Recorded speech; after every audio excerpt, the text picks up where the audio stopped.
asalaamaaleykum fii ci Touba ci dëkk bu sell bii di Touba di màggalu Touba le 15 septembre ñu nekk ci wàccaay gi muy suba incha allah waaye teewul nag dëkk baa ngi nii bëri ndox lool ci ginnaaw taw bi nga xamante taw na ko biig ci guddi ñi ngi xaar ci autorité bi ñu jug bay ci seen waar ba jëlee ndox mi fii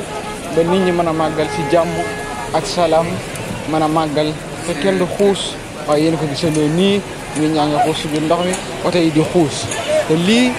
baaxul ci wér-gu-yaramu doomu aadama kon ñi ngi xaar maire bu Touba Abdou Lahad Ka ñu def ci waaram